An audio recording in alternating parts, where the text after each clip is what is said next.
நாமக்கல் அருகே மூதாட்டிக்கு உதவுவது போன்று அவரது ஏடிஎம் கார்டை எடுத்து சென்று பண மோசடியில் ஈடுபட்ட நபரை போலீசார் தேடி வருகின்றனர்.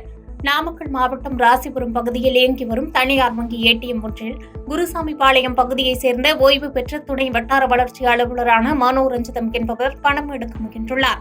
அப்போது அங்கிருந்த நபர் ஒருவர் உதவி செய்வதாக கூறி ஏடிஎம் கார்டின் பின் நம்பரை அறிந்து கொண்டு தான் வைத்திருந்த போலியான கார்டை மூதாட்டியிடம் கொடுத்து சென்றுள்ளார்.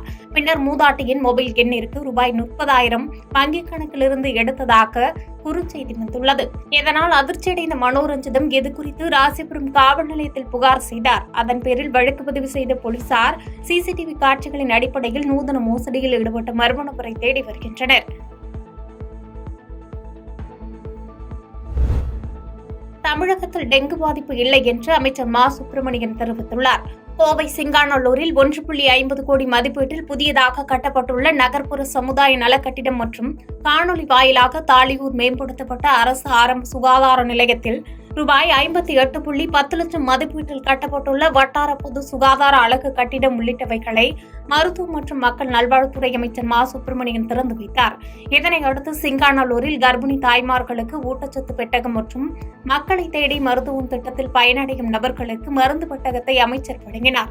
இதனைத் தொடர்ந்து செய்தியாளர்களை சந்தித்த மருத்துவம் மற்றும் மக்கள் நல்வாழ்வுத்துறை அமைச்சர் மா. சுப்பிரமணியன் நகரம் மற்றும் கிராமப்புற பகுதிகளில் காய்ச்சல் உள்ளதா என நடமாடும் மருத்துவ வாகனம் மூலம் காய்ச்சல் தடுப்பு நடவடிக்கை மேற்கொள்ளப்பட்டு வருவதாகவும் தமிழகத்தில் தற்போது எங்கும் டெங்கு பாதிப்பு இல்லை என்றும் தெரிவித்தார்.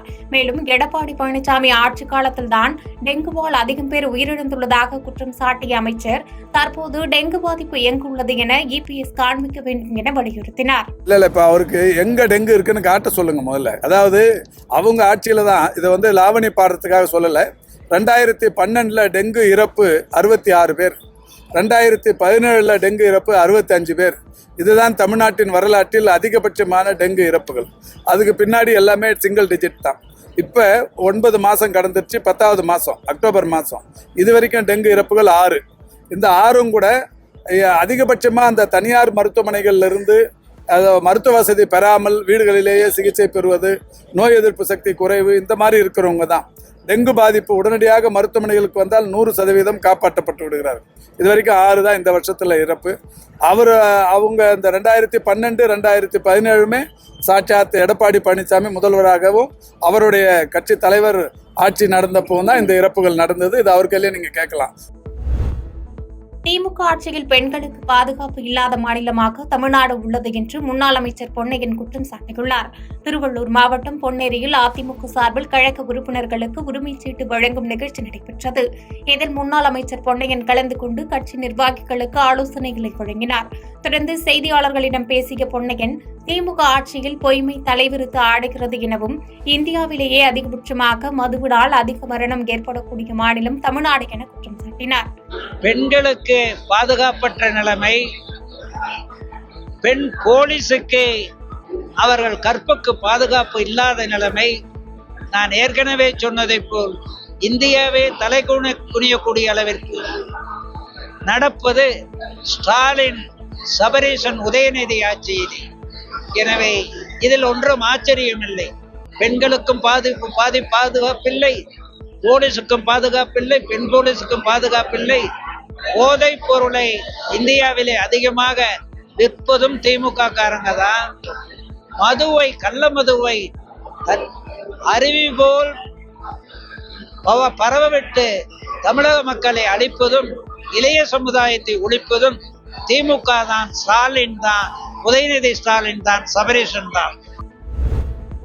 மடிப்பாக்கத்தில் தடை செய்யப்பட்ட குட்கா பொருட்களை பதுக்கி வைத்திருந்த 2 போலீசார் கைது செய்து 1 டன் குட்கா புகையிலை பொருட்களை பறிமுதல் செய்தனர்.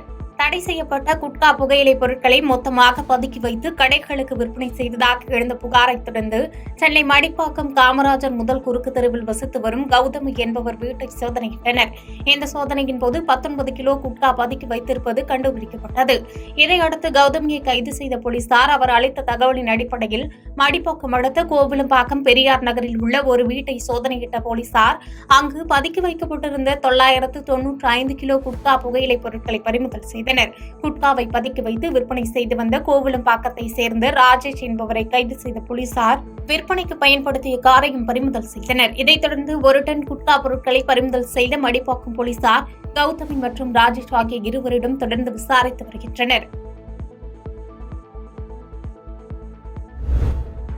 சென்னை விமான நிலையத்தில் ஒரே நாளில் அடுத்தடுத்து துபாய், மலேசியா ஆகிய 2 நாடுகளிலிருந்து வந்த 2 விமானங்களில் ரூபாய் 4.2 கோடி மதிப்புடைய 6 கிலோ கடத்தல் தங்கம் பறிமுதல் செய்யப்பட்டு சர்வதேச தங்கம் கடத்தும் கும்பலை சேர்ந்த 4 பேர் கைது செய்யப்பட்டுள்ள சம்பவம் பரபரப்பை ஏற்படுத்தியது. தொடர்ந்து கைதானவர்களிடம் தங்க கடத்தல் தொடர்பாக தீவிர விசாரணை நடைபெற்று வருகிறது. பாதகம் செய்பவரை கண்டால் நாம் பயங்கொள்ளலாகாது பாப்பா. மோதி மிதித்து விடு பாப்பா, அவர் முகத்தில் உமிழ்ந்து விடு பாப்பா. அண்மை செய்திகளை உடனுக்குடன் தெரிந்து கொள்ள இணைந்திருங்கள் இயம்நாடு தொலைக்காட்சியுடன்.